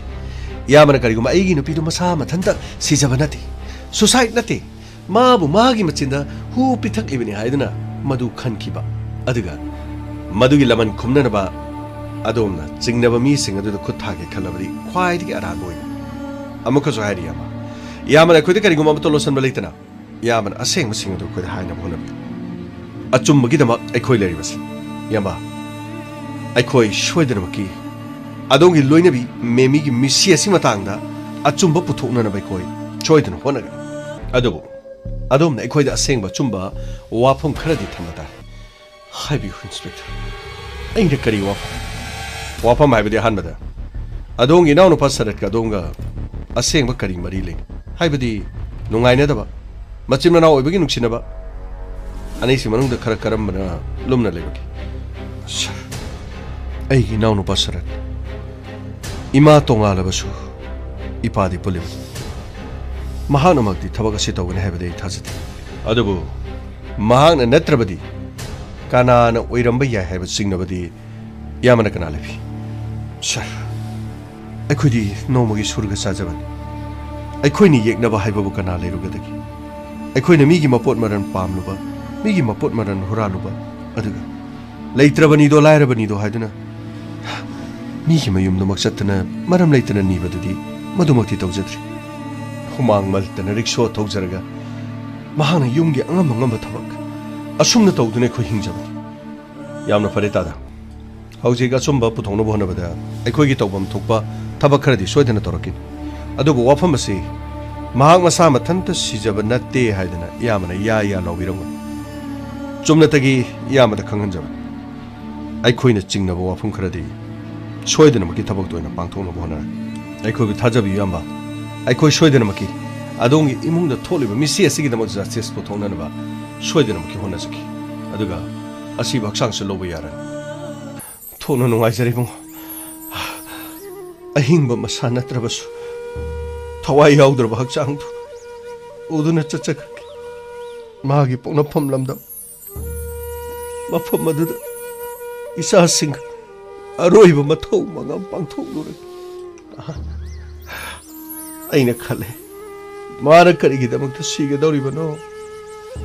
ꯁꯤꯒꯗꯕ ꯑꯣꯏꯔꯕꯗꯤ ꯁꯣꯏꯗꯅꯃꯛꯀꯤ ꯑꯩꯉꯣꯟꯗ ꯁꯤꯔꯕꯁꯨ ꯄꯨꯟꯅ ꯁꯤꯃꯤꯟꯅꯁꯦ ꯍꯥꯏꯗꯅ ꯃꯥꯅ ꯑꯩꯉꯣꯟꯗ ꯍꯥꯏꯐꯝ ꯊꯣꯛꯏ ꯁꯣꯏꯗꯅꯁꯨ ꯍꯥꯏꯒꯅꯤ ꯏꯃꯨꯡ ꯃꯅꯨꯡꯒꯤ ꯂꯩꯇ ꯂꯥꯏꯔ ꯑꯋꯥꯠ ꯑꯄꯥ ꯀꯌꯥꯗꯣ ꯃꯗꯨ ꯈꯟꯅ ꯅꯩꯅꯔꯕ ꯃꯇꯨꯡꯗ ꯁꯦꯟꯐꯝ ꯈꯔꯗꯨ ꯂꯧꯔꯒꯅꯤ ꯍꯥꯏꯅ ꯆꯠꯄꯗ ꯊꯋꯥꯏ ꯌꯥꯎꯗ꯭ꯔꯕ ꯁꯤꯕ ꯍꯛꯆꯥꯡ ꯑꯣꯏꯅ ꯐꯪꯕ ꯃꯦꯃꯤ ꯆꯠꯅꯕ ꯇꯧꯁꯤ ꯃꯦꯃꯤ ꯁꯥꯔ ꯑꯗꯨꯗꯤ ꯍꯣꯁꯄꯤꯇꯥꯜꯗꯒꯤ ꯇꯥꯗ ꯄꯨꯝꯅꯃꯛ ꯂꯣꯏꯅ ꯂꯣꯏꯔꯕꯅꯤ ꯐꯔꯦ ꯏꯕꯨꯡꯉꯣ ꯐꯔꯦ ꯃꯦꯃꯤ ꯑꯁ ꯀꯔꯤꯅꯣ ꯁꯥꯔ ꯍꯟꯗꯛꯇꯤ ꯊꯃꯣꯏ ꯁꯣꯛꯄ ꯉꯥꯛꯇ ꯀꯔꯤꯅꯣ ꯈꯪꯗꯦꯗ ꯁꯥꯔ ꯑꯁꯤꯒꯨꯝꯕꯁꯤꯗꯤ ꯑꯩꯗꯤ ꯁꯨꯡꯑꯣꯏ ꯑꯣꯏꯖꯔꯣꯏꯀꯣ ꯁꯥꯔ ꯑꯁ ꯑꯩ ꯍꯥꯟꯅ ꯁꯤꯔꯁꯨ ꯖꯨꯟꯔꯩꯅ ꯁꯨꯃꯥꯏꯅ ꯀꯞꯇꯨꯅ ꯂꯩꯍꯧꯒꯅꯤꯀꯣ ꯑꯗꯒꯤ ꯖꯨꯟꯔꯩ ꯁꯤꯔꯁꯨ ꯑꯩꯅ ꯑꯃꯨꯛ ꯀꯞꯇꯨꯅ ꯂꯩꯍꯧꯒꯅꯤꯀꯣ ꯑꯁ ꯁꯤꯔꯕꯗꯤ ꯄꯨꯟꯅ ꯑꯗꯨꯝ ꯁꯤꯃꯤꯟꯅꯕ ꯐꯕꯖꯥꯠꯅꯤꯀꯣ ꯁꯥꯔ ꯒꯥꯎꯃꯩ ꯅꯨꯄꯥ ꯑꯃ ꯅꯨꯄꯤ ꯑꯃꯒꯤ ꯄꯨꯟꯁꯤꯗ ꯑꯃꯨꯛꯇꯗ ꯁꯤꯃꯤꯟꯅꯕ ꯍꯥꯏꯕꯁꯦ ꯑꯦꯛꯁꯤꯗꯦꯟ ꯊꯣꯛꯑꯀꯥꯟꯗ ꯄꯨꯟꯅ ꯁꯤꯃꯤꯟꯅꯕ ꯌꯥꯎ ꯃꯗꯨꯒꯤ ꯃꯤꯁꯤ ꯑꯗꯣ ꯅꯨꯡꯉꯥꯏꯕ ꯃꯤꯁꯤ ꯅꯠꯇꯦ ꯌꯦꯡꯉꯣꯏ ꯅꯨꯄꯥ ꯍꯥꯏꯕ ꯑꯃ ꯅꯨꯄꯤ ꯍꯥꯏꯕ ꯑꯃ ꯑꯗꯨꯒ ꯌꯨꯝꯀꯩ ꯄꯥꯜꯂꯕ ꯃꯆꯥ ꯃꯁꯨ ꯂꯩꯔꯕ ꯑꯅꯤꯗꯨ ꯃꯅꯨꯡꯗ नुपा हाना सिबा नुपी हाना सिबा अमगा अमगा कनागुमगी लाइबक्ता अमता मानथि येंगोय अखोय पुनमक्सु अखोय मियोयबा पुनमक असिगुम जुरा सेमलकनबा मतुंगदा नोंमदी अहाना कोनगी वान नुपी नत्रगा नुपा अनिदिगी मनुंगदा अमा सिखिबदा अमदी अदुमक ममित्तगी मपी तादुना तेंगथादुना कबहोगदोरिबनी गांगमै अस सर पुनिंग गाइसे कनोम तावरिदा सर मसी थोक्तनबा सर युंग अमता पालगुम सर खंगदेदा सर नाइतोम लेगदबा ओरदे अदुम नाइतोम हजिक्तिगी लेरसर खंगदेदा सर गांगमै अदुसु याबा नतिनि अखोय ताइबंग असिदा थारकलिबसि जुरा सेमुचो सौदानुदा तारुचो अदुगा मालेम असिगी अवा नुंगाई पुनमक यावरुचो अदुगने मिपुम खुदिमक हराव नुंगाइना नुंसिनन अंगम अंगमक अमग अमग मतेंग पांगमिनदन अखोय पुन्ने हिंगमिनबा अखोयगी पाइ पुना थमलंबा अखोयगी दमक चटनरंबा चना कांगलोन सिंगदो अखोय मथंग मथंग मथंग मथंग ngaktuna chalaga अखोयना अमुक इपाइ पुगी लिगलम कया अखोयना ngakखिबदो अखोयगी दमक थंबिरंबा अखोयना ngaktuna लेरंबा लिगलम कयादो अखोयगी साइसु सिंगना अमुक मथंग मथंग ngaktuna थमलुनबगी दमा ताइबंग असिदा थारकलिबनिनि गांमै अस सर मियोयबगी पुंसीसे खल्लोरदि नुंसीबा जानिगो सर अस अदुबो सर आइदि लेमदि थारोय सर करिगम नुपा दु फंगदि सर आइबुदि सुंगाम खांबिगनुका सर मयादु हु हैगनि सर आइदि सर गांमै अदुसु याबा नतिनि अस सर करिनो मादिको सर नोंमैना कापा हालोइदबनि सर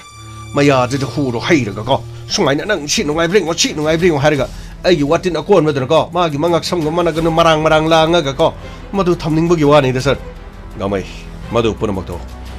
कनानानो हाइबदो खने खंगथ्रि थिजिनबा मकक्चन हाउसिक लोकेशन मफम अदुदो ओइखिब्रो ओइदब्रा हाइबदुसु गेंगबगी तंगाइ फदबा लैरि मदु खक्ता नतना चप्पल अदु कनागि अदुगा कनाना करिगिदमुक हालिबनो हाइबदा अदु सर क्रीनो हजिकसिबो ओइकोइबो करीनो खैन मखा इन्वेस्टिगेशन तगदबसु करीनो सर गामै हौजिकती मफम अदुगी लोकेशन ओइखिबा नंबर सिंग थि अदुगा अखोय हजिक मफम असि थादोलगा तौदोक थोफम अदुदु ससि अदुगा मफम अदुगी केरोलेकाय इमुंग मनुंगदु उनरगा करी करी अखोयना कानाबा लै करी क्लू फंग हाबदु गेंगनबा चसि गाड़ी थौदो फंगनी सर नखोय अतै सेम सारो अतै कना कना लेर मफांदा सर लोइना लेरे सर लाउ ससलो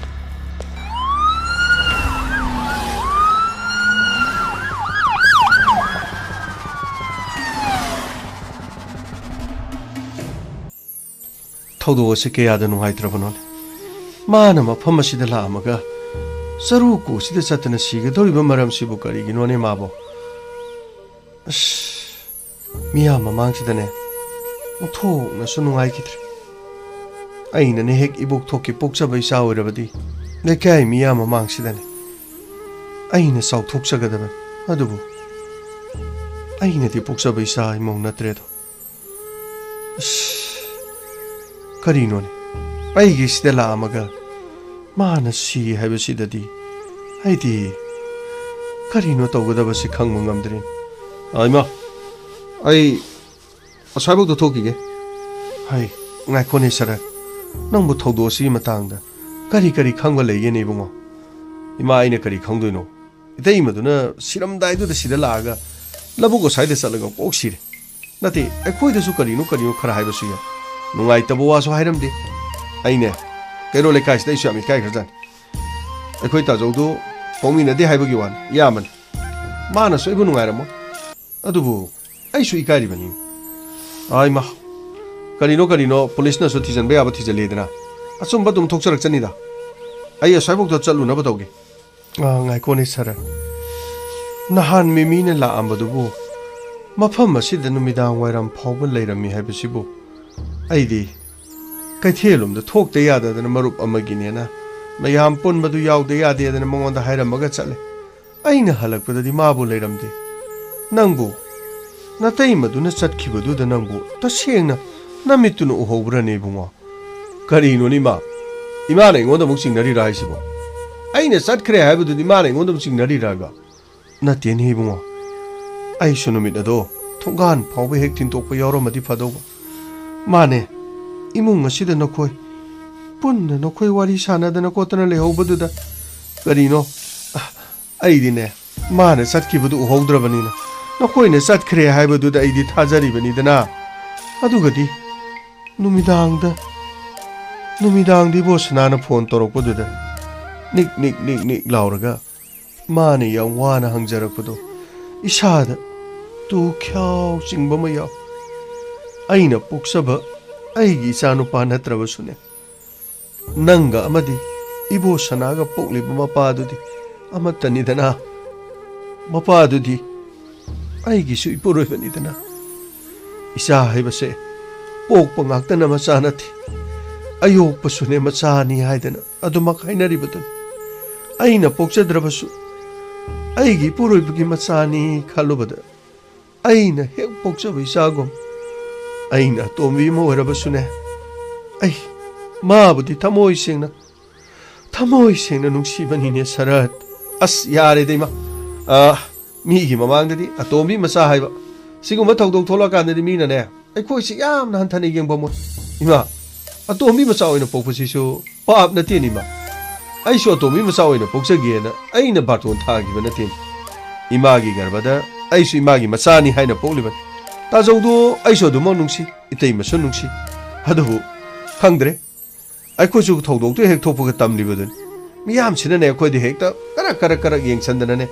ꯃꯦꯟꯃꯥꯟ ꯇꯥꯗꯦ ꯀꯔꯤꯅꯣ ꯑꯩꯈꯣꯏꯗ ꯂꯥꯛꯑꯝꯃꯤ ꯑꯩꯈꯣꯏꯗ ꯆꯠꯈ꯭ꯔ ꯊꯤ ꯈꯪꯗꯦ ꯑꯩꯈꯣꯏꯅ ꯍꯦꯛꯇ ꯍꯥꯠꯄꯗꯨ ꯉꯥꯏ ꯀꯔꯤꯅꯣ ꯃꯁꯥꯅ ꯎꯍꯨ ꯊꯛꯇꯅ ꯁꯤꯔꯦꯅ ꯍꯥꯏꯔꯦ ꯄꯨꯂꯤꯁꯅ ꯀꯔꯤꯅꯣ ꯑꯁꯦꯡꯕꯗꯨ ꯑꯗꯨꯝ ꯍꯥꯏꯖꯔꯛꯆꯅꯤ ꯑꯗꯩꯗ ꯑꯩꯈꯣꯏꯅ ꯑꯣꯄꯥ ꯁꯥꯗꯅ ꯍꯥꯏꯔꯨꯕ ꯌꯥꯕ ꯅꯠꯇꯦꯅꯤ ꯏꯃꯥ ꯊꯦꯡꯈ꯭ꯔꯦ ꯏꯃꯥ ꯑꯩꯅꯦ ꯑꯩ ꯐꯠꯅ ꯍꯣꯔꯦꯟ ꯅꯨꯃꯤꯗꯥꯡ ꯋꯥꯏꯔꯝ ꯂꯥꯛꯀꯦ ꯑꯩ ꯁꯣꯝꯗ ꯃꯔꯨꯞꯀꯤ ꯇꯤꯟꯅꯒꯗꯕ ꯂꯩꯕꯅꯦ ꯑꯝꯇ ꯊꯣꯛꯈꯤ ꯏꯃꯥ ꯍꯣꯏ ꯏꯕꯨꯡꯉꯣ ꯉꯜꯂꯛꯎꯀꯣ ꯃꯇꯝꯁꯤ ꯐꯠꯇꯦꯀꯣ ꯏꯕꯨꯡꯉꯣ ꯍꯣꯏ ꯏꯃꯥ ꯀꯔꯤꯅꯣ ꯄꯨꯂꯤꯁ ꯊꯧꯖꯤꯜꯂꯛꯏꯁꯤꯕꯨ ꯍꯣꯏꯅꯤꯃ ꯄꯨꯂꯤꯁ ꯊꯧꯖꯤꯜꯂꯛꯏꯅꯦ ꯃꯈꯣꯏ ꯀꯔꯤꯅꯣ ꯊꯤꯕ ꯂꯥꯛꯄ ꯑꯣꯏꯔꯝꯒꯅꯤ ꯀꯣꯃꯣꯂꯣ ꯁꯔ ꯑꯁꯤꯗ ꯂꯩꯌꯦ ꯃꯣꯏ ꯃꯤꯗꯤ ꯆꯪꯁꯟꯁꯤꯂꯣ ꯋꯥꯔꯤ ꯁꯥꯁꯤꯂꯣ ꯁꯔ ꯀꯔꯤ ꯀꯩꯅꯣꯝꯇ ꯍꯪꯖꯒꯦꯅ ꯇꯧꯕꯅꯤ ꯂꯩꯕꯤꯔꯝꯕ ꯌꯥꯝ ꯅꯨꯡꯉꯥꯏꯔꯦ ꯏꯃꯥꯁꯨ ꯂꯩꯕꯤꯔꯤ ꯍꯣꯏ ꯏꯕꯨꯡꯉꯣ ꯀꯔꯤ ꯇꯧꯔꯦ ꯅꯈꯣꯏꯅ ꯍꯨꯞꯆꯟꯗꯅ ꯏꯃꯨꯡ ꯑꯁꯤꯗ ꯆꯪꯉꯛꯏꯕꯕꯨ ꯏꯃꯥ ꯀꯔꯤꯁꯨ ꯂꯩꯇꯦꯗ ꯄꯨꯂꯤꯁ ꯍꯥꯏꯕꯁꯤꯗꯕꯨ ꯑꯩꯈꯣꯏꯒꯤ ꯊꯧꯁꯤ ꯈꯔ ꯏꯪ ꯇꯞꯄ ꯍꯥꯏꯗꯨꯗꯤ ꯈꯔ ꯑꯣꯏꯗꯦ ꯃꯤꯅ ꯍꯦꯛ ꯌꯦꯡꯕꯗ ꯁꯛꯇꯥ ꯅꯨꯡꯁꯤꯗꯕ ꯋꯥꯉꯥꯡ ꯁꯉꯥꯡ ꯐꯖꯗꯕ ꯑꯗꯨꯒ ꯇꯧꯗꯕꯁꯨ ꯌꯥꯗꯕ ꯏꯃꯥ ꯃꯁꯤ ꯑꯩꯈꯣꯏꯒꯤꯗꯤ ꯔꯥꯁꯤꯅꯤ ꯍꯥꯏꯇꯥꯔꯦ ꯑꯗꯨꯕꯨ ꯏꯃꯥ ꯑꯩꯈꯣꯏꯗꯤ ꯃꯤꯉꯣꯟꯗ ꯀꯥ ꯍꯦꯟꯅ ꯀꯥꯏꯖꯔꯣꯏ ꯃꯤꯉꯣꯟꯗ ꯑꯔꯥꯟꯕꯗꯤ ꯇꯧꯖꯔꯣꯏ ꯆꯨꯝꯂꯕꯗꯤ ꯆꯨꯝꯃꯤ ꯂꯥꯜꯂꯕꯗꯤ ꯂꯥꯜꯂꯤ ꯃꯁꯤꯗꯒꯤ ꯍꯦꯟꯕ ꯏꯃꯥ ꯑꯩꯈꯣꯏꯒꯤ ꯑꯇꯣꯞꯄ ꯑꯊꯣꯏꯕ ꯙꯔꯃ ꯑꯃꯠꯇ ꯂꯩꯇꯦ ꯏꯃꯥ ꯏꯕꯨꯡꯉꯣ ꯑꯣꯟꯊꯣꯛꯅ ꯆꯨꯝꯅ ꯍꯥꯏꯈ꯭ꯔꯦꯗꯀꯣ ꯀꯔꯤꯒꯤ ꯃꯐꯝ ꯑꯁꯤꯗ ꯂꯦꯡꯉꯛꯄꯅꯣ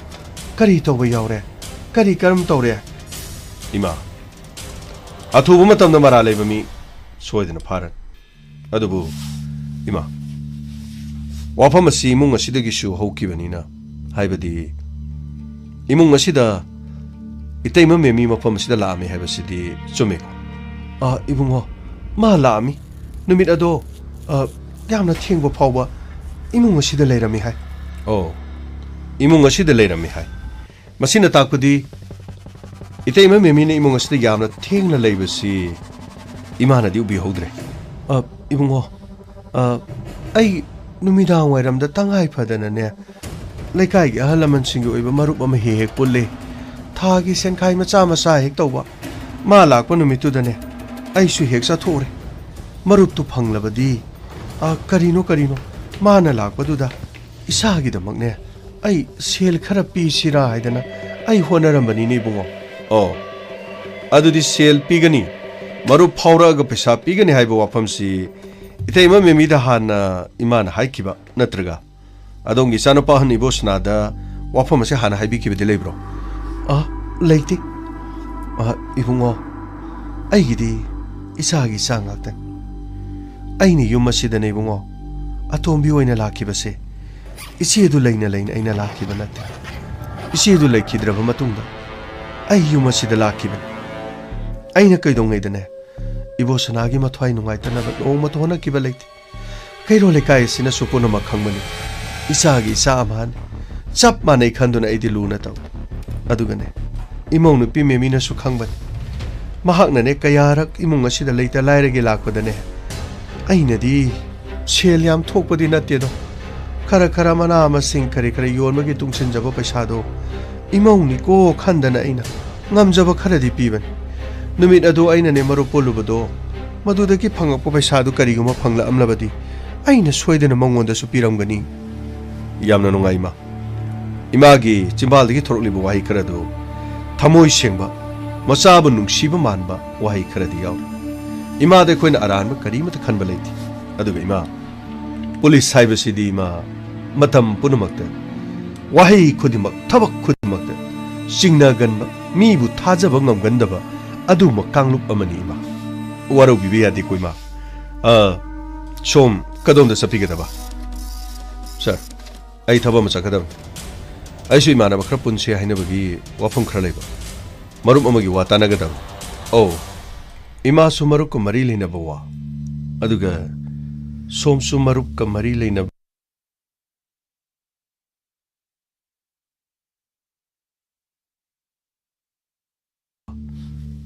सर अदोम हाबिनिंग लेबदु करी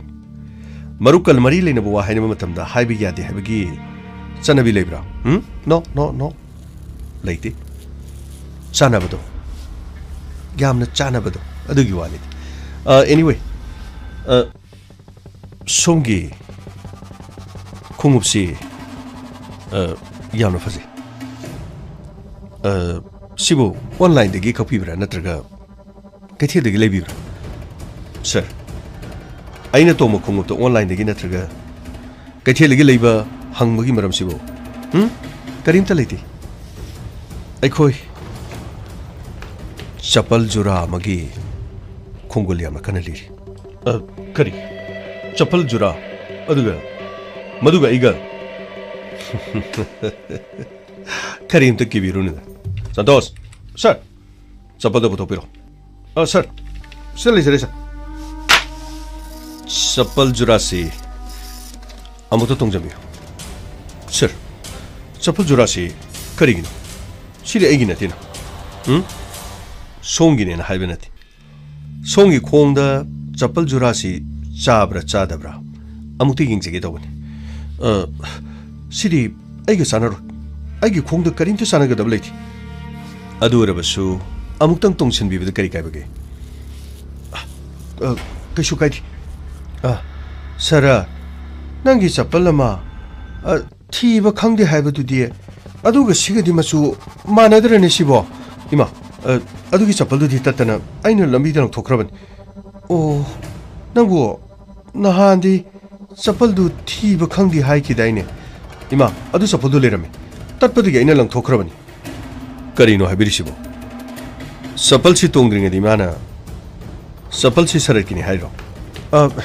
inspector akoi ma se ahal orabani na peng khar sorabani phairing tureng pangal dangangban oh somna sir aigi loina bini magi maming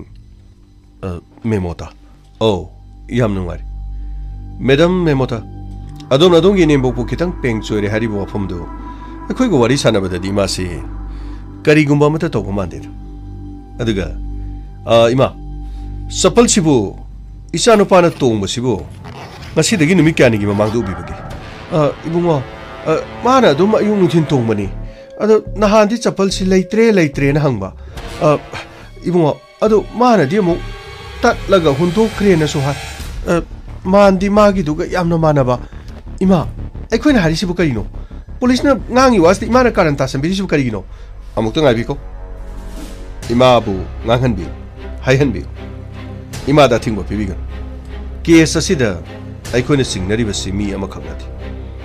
mi ani natraga ahumgi khot soidana oigani haina aikoina par maramdi asiba adugi hakchangda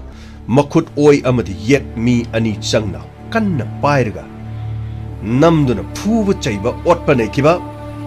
mayada hu insin kibagi jingnaba yamnale inspector wafamadu aikhoi ga kan mari leinabki aikhoi gi yummakta dalaga mi hat pa phaba ngamdraga aikhoi da taisin basibu mado pangda bi mong soidroi gan asumba thibiu asumba sengba mi hat pa to kanano do thibiu karino ne haibiri sibo jasara mi siese khoina murder ni haiduna haibabo haidri mi hat pa thibiu yam kana haibiri sibo siri badumin halamani haiba khabar ga phongkhrobo aikoina tori thabak se khoina pangdaba aikoi de khoi gi thabak taksamirakono isa gi thabak isa na muna kangje aduga sin leitena sai nan birakano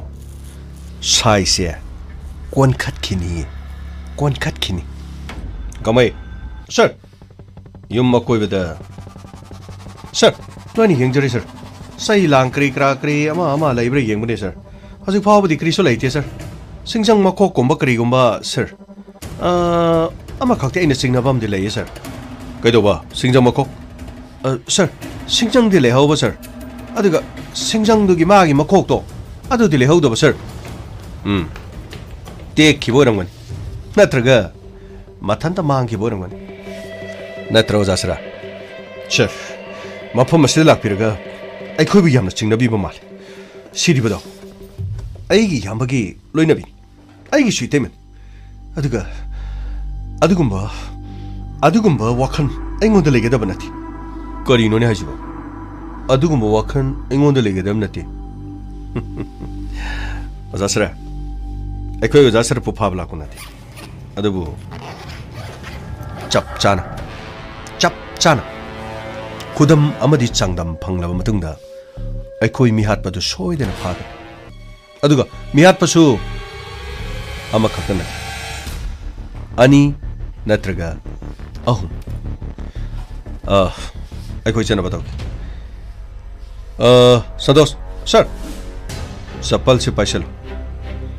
aseng mapu ki sapal di tattuna undokre hai adubu sapal sige aseng mapu di thikis yadraga forensic science da chapal du da taba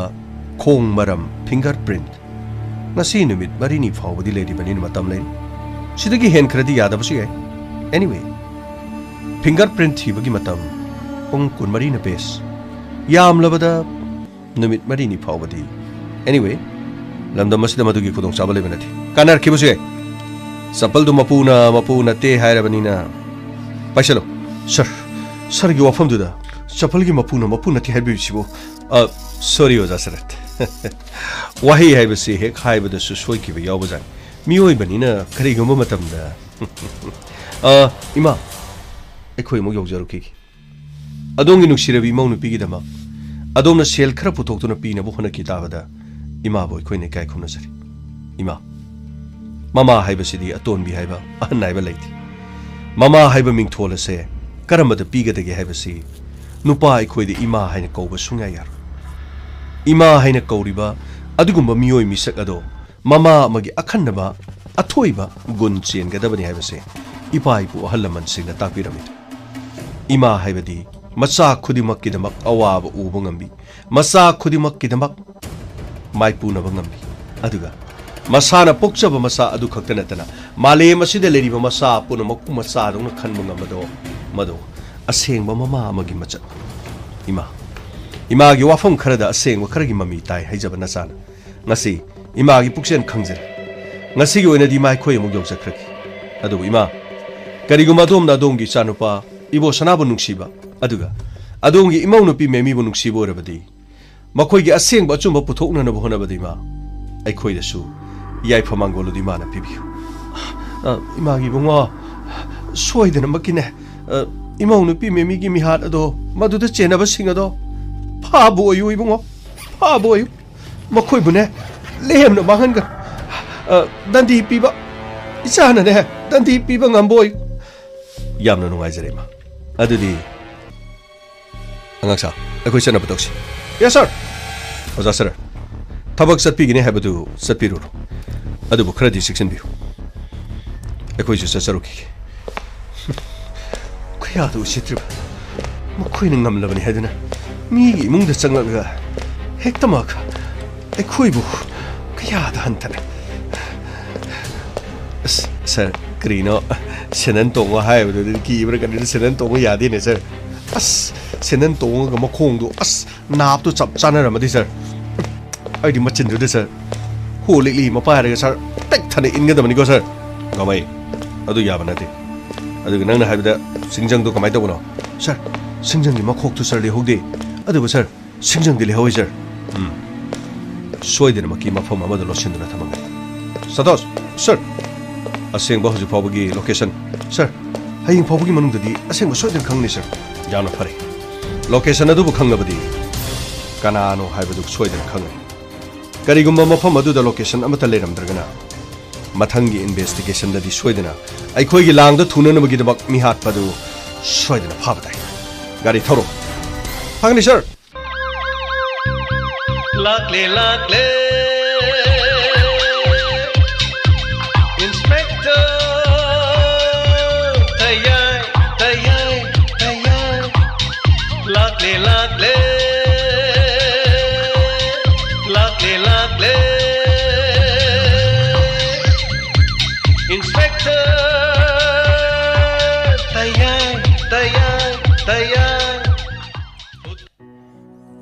Hanana thagatsari ngasigi Inspector Tayai Chamriga Taramapan asigi tangkak tabiribasing miyamna pibirakpa feedback amadi comment khara pathok sagi loinana